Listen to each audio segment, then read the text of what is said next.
क्या आपको ग्रोवर्ट SPM 6000 को पायलैंटैक के साथ कम्युनिकेट करवाने में प्रॉब्लम आ रही है? तो ये वीडियो आप लोगों के लिए है। इसमें हम प्रॉपर सेटिंग को बताएंगे, BMS कम्युनिकेशन प्रोटोकॉल चेंज करना और BMS केबल आप कैसे बना सकते हैं, सारी चीज़ें डिटेल में बताएंगे। प्लस आप शाइन टूल की ऐप को कैसे यूज़ करके इसकी CT की डायरेक्शन चेंज कर सकते हैं और CT को प्रॉपर तरीके से कैसे इंस्टॉल कर सकते हैं और CT का कौन कौन सा मॉडल ग्रोवर्ट में आता है, ये सारी चीज़ें इसी वीडियो में।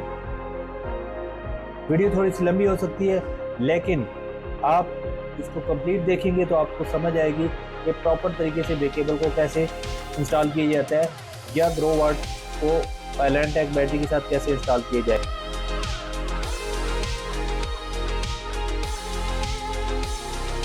पायलैंटैक के साथ कंपैटिबल करने के लिए आपको दो किस्म की केबलें मिलेगी, एक जो बैटरी बॉक्स के अंदर आती है और एक जो आपके इन्वर्टर के बॉक्स में आती है। तो आपने दोनों को चेक कर लेना है, इनकी पेयरिंग आपस में होनी चाहिए। ये दोनों ही कैन पोर्ट के लिए यूज़ की जाती हैं, इनमें RS485 की केबल मौजूद नहीं होती। फिर हमें इन दोनों में से किसी एक को केबल बनानी पड़ेगी। अब सबसे पहले इसकी ओपनिंग कर लेते हैं।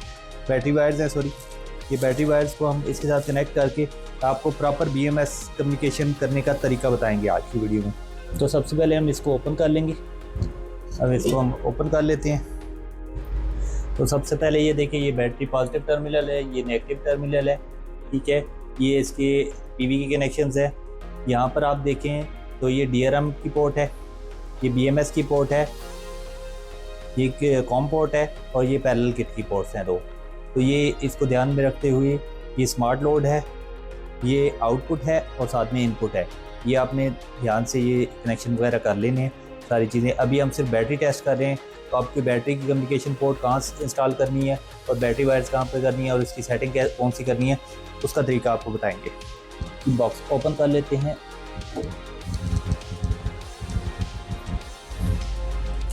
ये आप देख लें, स्क्रू इसके अंदर ही रहते हैं, इसको आपने खोलना है। खोल के इसमें से जहाँ से आपने केबल गुजारनी है वो एक पॉइंट जो है ना आपने बाहर निकाल लेना है इस तरह, और इसको बाहर निकाल के यहाँ से हल्का सा कट लगा के और यहाँ से आपने वायर इसके अंदर डालनी है और अंदर से आपने उसके अंदर कनेक्टर डाल देना। बैटरी की बात करूँ तो बैटरी में ये नेगेटिव टर्मिनल आता है, ये पॉजिटिव टर्मिनल है। दो पॉजिटिव दिए गए हैं, दो नेगेटिव दिए गए हैं। आप उसको पैरेलल करना चाहे तो पैरेलल भी कर सकते हैं। आगे ये पावर का बटन है, ये स्टार्ट का बटन है और इसमें देखें ये कैन पोर्ट है, ये RS485 है, ये वाईफाई के लिए है, ये पैरेलल करने के लिए है। अभी हम इसकी कनेक्शन करते हैं बैटरी वायर्स के साथ। ये ग्लैंड और ये स्क्रूज दिए गए हैं, आप इन स्क्रूज और ग्लैंड का यूज़ कर सकते हैं। इसको आपने पहले केबल के अंदर इंसर्ट करना है और फिर केबल इंस्टॉल करनी है। ये हमने इंसर्ट कर लिया इसके साथ। अब हम केबल को इंस्टॉल करेंगे। अभी हम बेसिकली टेस्ट कर रहे हैं, तो इसको स्क्रू ड्राइवर की मदद से ही टाइट करेंगे, अदरवाइज़ आपने इसको प्रॉपरली टाइट करना है, लूज़ कनेक्शन नहीं होने चाहिए। आप देखें प्रॉपर बैटरी वायर ग्लैंड लग गया, तो अब किसी किस्म की शॉर्ट सर्किट या उसका प्रॉब्लम नहीं बनेगा। इन्वर्टर के कनेक्शन के लिए ये आपको टर्मिनल दिए गए हैं, पॉजिटिव नेगेटिव।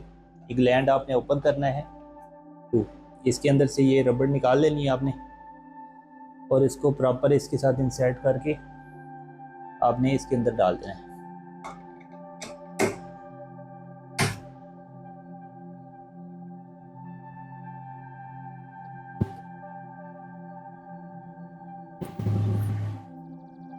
और ये आपने टाइट कर देना। इसी तरह हम दूसरे का भी ये निकालेंगे और इसके अंदर ये प्रॉपर केबल सेट करेंगे।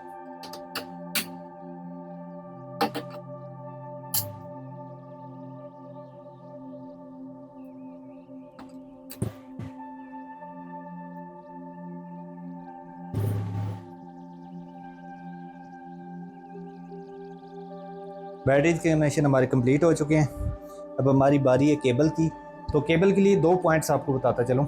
इसमें दोनों के यूज़र मैनुअल में आपको दिखाता हूँ ताकि आपके लिए आसानी हो जाए कि इनकी पिन आउट क्या हैं, तो आप उनको ज़रूर मैच कीजिएगा। सबसे पहले ये ग्रोवर्ट का यूज़र मैनुअल है, तो आप इस मैनुअल एंड पे जाएंगे तो आप देखेंगे कि ये इसकी BMS पोर्ट कम्युनिकेशन है।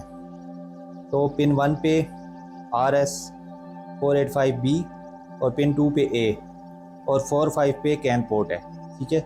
ये इसके अकॉर्डिंगली आप जो है ना सेटिंग करेंगे और BMS केबल को इंसर्ट करेंगे। अब हम देख लेते हैं पायलैंटेक की। ये पायलैंटेक का यूज़र मैनुअल है। अच्छा, दोनों बैटरीज़ में ना, बैटरीज़ और इन्वर्टर में दोनों में आपको यूज़र मैनुअल मिल जाएंगे। आप इसकी सारी डिटेल वहाँ से चेक कर सकते हैं। सबसे पहले ये देख लें, ये पोर्ट्स के बारे में इधर भी मेंशन है यूज़र मैनुअल के ऊपर कि आपकी कैन पोर्ट कौन सी है, वाईफाई पोर्ट कौन सी है और आपकी R485 पोर्ट कौन सी है। अगर मैं BMS कम्युनिकेशन की बात करूं तो ये इसकी पिन आउट्स हैं। अब आप इसमें देख सकते हैं कि पहली से लेकर 5वीं पोर्ट तक, तीसरी पोर्ट तक खाली है, कुछ भी नहीं है।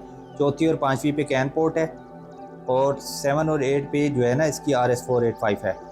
तो आपने इसके और इन्वर्टर के अकॉर्डिंगली अपनी केबल रेडी कर लेनी है और वही केबल इंसर्ट करके आपने इसकी कम्युनिकेशन कर लेनी है। अगर तो इन दोनों में कैन पोर्ट का ऑप्शन मौजूद है इन्वर्टर और बैटरी में, तो फिर ऑलरेडी जो केबल इसमें दी गई है पैक के अंदर वही आपकी इंस्टॉल हो जाएगी।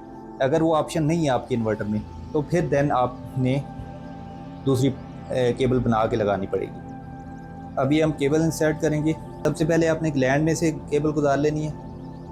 जैसे ही ग्लैंड में से केबल गुजारेंगे तो ये इसको होल दिया गया है, इसको यहाँ से कट लगाना है और इसके अंदर इस तरीके से आपने केबल इंसर्ट कर लेनी है।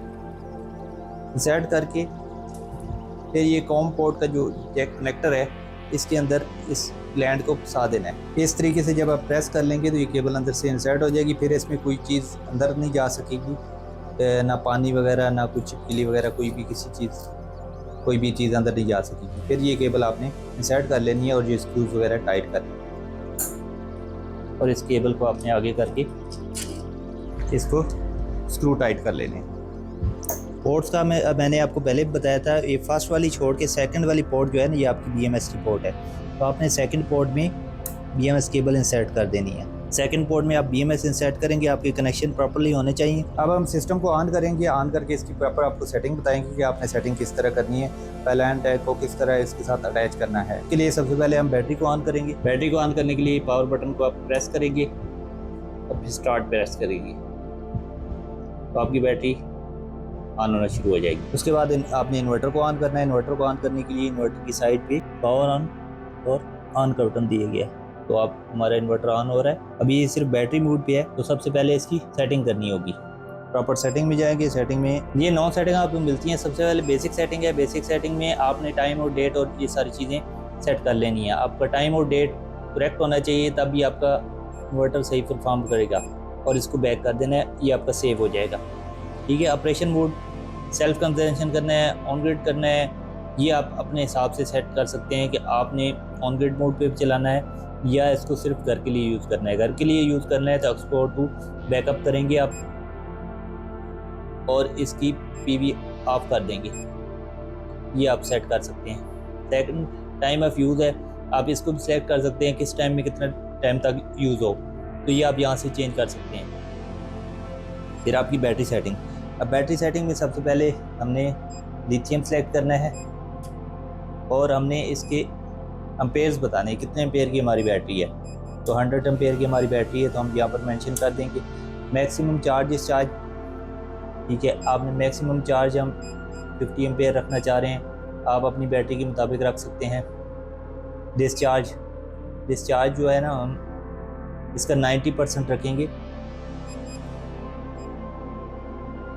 तो 90 एम्पेयर का हम डिस्चार्ज रखेंगे। सेकंड पे हम आएंगे तो री डिस्चार्ज टाइम, वापटा पे दोबारा से चार्ज कितने % पे हो, 30% पे हमने रखा हुआ है। ठीक है। और कितने एम्पेयर से चार्ज हो, हमने 40 एम्पेयर रखा हुआ है। फिर आ जाता है लिथियम मोड। अब ये इम्पोर्टेंट चीज़ है लिथियम मोड। लिथियम मोड आपकी बैटरी का कौन सा होगा और इसकी परसेंटेज कितने % आप लो कट ऑफ DC रखना चाह रहे हैं, ये सेटिंग हो शट डाउन, लो कट ऑफ, और ये जो इन्वेलेक्स के इन्वर्टर में है सेम इसी तरह के इसकी भी सेटिंग है, तो आप इसके मुताबिक इसकी कर सकते हैं। तो पायलैंटेक के लिए हमेशा 04 ही इस्तेमाल होगा और इसकी अपनी केबल यूज़ होगी। अगर आपका इन्वर्टर किसी और मॉडल का है तो उसमें आप चेक कर सकते हैं, उसमें ये लिथियम मोड चेंज हो सकता है। अकॉर्डिंगली लिथियम बैटरी के हिसाब से आप कौन सी बैटरी इंस्टॉल कर रहे हैं उसके मुताबिक आपने इसको लिथियम मोड को चेंज करना है और सेटिंग को ओके करना है। जैसे ही ओके करेंगे अब बैक आएंगे तो आप देख सकते हैं कि हमारी लिथियम बैटरी सिलेक्ट हो चुकी है और ये इसका प्रॉपर BMS केबल काम कर रही है। ठीक है, ये लिथियम, ये 50 से डिस्चार्जिंग, चार्जिंग, ये सारा कुछ इसमें शो हो रहा है। अभी ये बैटरी न्यू बैटरी है तो 60% चार्ज है, इतनी ज़्यादा चार्ज नहीं है। तो ये जैसे ही आप फर्स्ट टाइम आप बैटरी जब भी यूज़ करें तो आपने प्रॉपर इसको चार्जिंग लगाना है और चार्जिंग करने के बाद ही यूज़ करनी है। इसके बाद आता है स्मार्ट लोड। अगर ग्रिड आपके पास है तो आप इसको ऑन रखना चाह रहे हैं या नहीं, इसको चेक कर दें ताकि आपकी हमेशा ग्रिड ऑन रहे, चाहे आपका जो है बैटरी मोड पे चले चाहे आपकी ग्रिड पे चले, तो स्मार्ट लोड हमेशा ऑन रहना चाहिए। तो ये इसको आपने टिक कर लेना है। एडवांस फंक्शन में BMS एरर का बता रहा है, ऑटो NP शॉर्ट सर्किट। इसका मतलब ये है कि आपने अगर प्रॉपर इसकी ग्राउंडिंग की है, अर्थिंग लगाई हुई है, तो ये जब बैकअप मोड में जाएगा तो न्यूट्रल को अर्थिंग के साथ यूज़ कर सकता है। तो ये अगर आपकी प्रॉपर अर्थिंग है तब इसको ऑन रखें, अदरवाइज़ आपका इन्वर्टर स्टॉप हो सकता है। आपकी जो CT सिलेक्टेड है, जो CT ग्रो वाट के साथ आई है, क्या वो इसी कैपेसिटी की है, इसी मॉडल में है या मॉडल चेंज है, वो मैं अभी आपको दिखाता हूँ। ये CTs की स्पेसिफिकेशन है। आपने जो भी CT इंस्टॉल कर रहे हैं उसके मुताबिक इसकी सेटिंग करना ज़रूरी है। ये हमारा CT का मॉडल है, आपने मॉडल चेक कर लेना है और इसके एम्पेयर भी चेक कर लेने हैं, कितने एम्पेयर की CT है और उसके मुताबिक आपने इसकी सेटिंग करनी है। अगर आपकी CT चेंज है, कुछ मॉडलों में चेंज होती है, तो उसके मुताबिक आपने CT की सेटिंग करनी है। अगर CT की सेटिंग दुरुस्त नहीं होगी तो आपकी डिस्प्ले जो है ना वो सही वर्क नहीं करेगा, कभी हैंग होना शुरू हो जाएगा और कभी जो आपकी वैल्यूज़ है ना वो गलत शो करेगा। जब भी आप सिस्टम की इंस्टॉलेशन करें, प्रॉपर आपकी केबल वगैरह टाइट होनी चाहिए, उसके बाद प्रॉपर कनेक्शन होने चाहिए, लोड इन्वर्टर के मुताबिक होना चाहिए, प्लस आपकी जो DB है वो प्रॉपर कैपेसिटी के मुताबिक होनी चाहिए। ऐसा नहीं है कि आप ब्रेकर हायर कैपेसिटी का लगा लें या आप इसकी प्रोटेक्शन वगैरह ना लगाएं। इसमें आपकी प्रोटेक्शन डिवाइस होनी चाहिए, DC ब्रेकर होना चाहिए, इनपुट आउटपुट के ब्रेकर होने चाहिए, चेंज ओवर वगैरह होना चाहिए और प्रॉपर टैगिंग होनी चाहिए। ये बहुत ज़रूरी है। ये क्वाड के लिए एक सिस्टम है जो हम क्वाड भेज रहे हैं, इसके साथ हमने DB भी तैयार करके दी है। अब हम आपको बताएंगे आप इसकी ऐप के ज़रिए सेटिंग करना चाह रहे हैं तो उस तरीके से आप कैसे कर सकते हैं। तो सबसे पहले आपने अपने मोबाइल में शाइन फ़ोन, आपने इसको शाइन टूल को ओपन कर लेना है। जैसे ही आप शाइन टूल को ओपन करेंगे तो आपने इंस्टॉलेशन के बाद सेकंड कम्युनिकेशन है, इसमें चले जाना है और यहाँ से अपने डाटा लॉगर को स्कैन करना है। जैसे ही आप QR कोड स्कैन करेंगे आप कंफर्म करना है। कंफर्म करने के बाद आपको कह रहा है कि एक दफ़ा आप डाटा लॉगर को बटन को प्रेस करें ताकि ब्लू लाइट ऑन हो जाए। जैसे ही ब्लू लाइट ऑन होगी आपको ब्लूटूथ का ऑप्शन मांगेगा, वो आपने अलाउ कर देना है। उसके बाद ये देखें कनेक्टिंग आ रहा है, आपकी डोंगल के साथ ये कनेक्ट हो रहा है। आपने थोड़ा सा वेट करना है, अगर ये नहीं होता तो आपने ब्लूटूथ में जाके इसको कंफर्म कर लेना है। ये कह रहा है कि इसका जो वर्जन है वो ओल्ड है, इसलिए इसको अपग्रेड करें। तो अभी हम इसको अपग्रेड कर रहे हैं। आप जब भी कोई नया सिस्टम लगाएं तो आप इसको अपग्रेड लाजमी करें। अगर आप अपग्रेड नहीं करेंगे तो सिस्टम एरर्स ज़रूर देंगे। ये हमारा सक्सेसफुली अपग्रेड हो चुका है। अभी हम इसके अंदर जाएंगे तो आपने यहाँ से चले जाना है क्विक सेटिंग में। क्विक सेटिंग में पहले कंट्री आपने सेलेक्ट करनी है, आपने ये कोड चेक कर लेना है। अगर ये कोड चेंज है, हमारा ग्रिड कोड EN50549 होता है, तो अगर ये कोड चेंज हो तो आप चेक कर सकते हैं। यहाँ से 50 आवर्स पे हमारा वर्क करता है। Working mode, self consumption, back to export, PV first, battery first, यहाँ से आप चेंज कर सकते हैं। इसके बाद ग्रिड शेयरिंग अगर आप करना चाह रहे हैं तो वो कितनी करना चाह रहे हैं ये आप यहाँ से चेंज कर सकते हैं। उसके बाद CT, जो मैं आपको अभी मैनुअल में भी दिखा रहा था, CT की डायरेक्शन किस तरफ है, आपकी डायरेक्शन इन्वर्टर की तरफ है या ग्रिड की तरफ है। ये बहुत इंपॉर्टेंट चीज़ है कि आप CT किस तरफ इंस्टॉल कर रहे हैं, तो यहाँ से आप चेंज भी कर सकते हैं। और अगर आपने यहाँ पर चेक कर लेना है कि अगर मशीन की तरफ है तो आपने CT मशीन की ही तरफ इंस्टॉल करनी है, अदरवाइज़ आपकी CT वर्क नहीं करेगी। नेटवर्क सेटिंग में आना है तो आप यहाँ से वाईफाई कॉन्फ़िगरेशन भी कर सकते हैं। ठीक है, आपने यहाँ से वाईफाई सेलेक्ट कर लेना है और ये वाईफाई लिस्ट आपके पास आ जाएगी। आपके पास जो भी वाईफाई है वो आपने सेलेक्ट कर लेना है। सेलेक्ट करने के बाद पासवर्ड डाल के आपने कंफर्म कर देना है इसको, तो आपका वाईफाई सेटिंग कंप्लीट हो जाएगी। इसमें थोड़ा सा टाइम लेगा और इसके बाद आपकी प्रॉपर वाईफाई के साथ ये अटैच हो जाएगा। ये देखिए सक्सेसफुली कंप्लीटेड। अब आपका वाईफाई के साथ अटैच हो चुका है। आपने इसका प्लांट क्रिएट कर लेना है और प्लांट क्रिएट करके आपने उसमें ऐड कर लेना है। देन सिस्टम सेटिंग में आ सकते हैं। सिस्टम बेस्ड सेटिंग में आप रीसेट कर सकते हैं, हिस्ट्री क्लियर कर सकते हैं, बैटरी पैरामीटर्स चेक कर सकते हैं, generator load, smart load, parallel setting, advance other setting. तो आप बैटरी सेटिंग यहाँ से भी चेक कर सकते हैं। लिथियम बैटरी है, प्रोटोकॉल नंबर 4 है, ठीक है, 90 एम्पीयर डिस्चार्ज है, 20 वोल्ट, 10 वोल्ट, 20%, ये परसेंटेज के हिसाब से हमने लगाया हुआ है, ठीक है। तो ग्रिड चार्ज से 40 एम्पीयर, इसको 40 एम्पीयर को हम कम भी कर सकते हैं। ग्रिड चार्ज को हम इसमें 10 एम्पीयर कर देते हैं ताकि रात को कम से कम चार्ज हो, और बैटरी 30% पे पहुंचेगी तब दोबारा रिचार्ज होगी। सेकंड,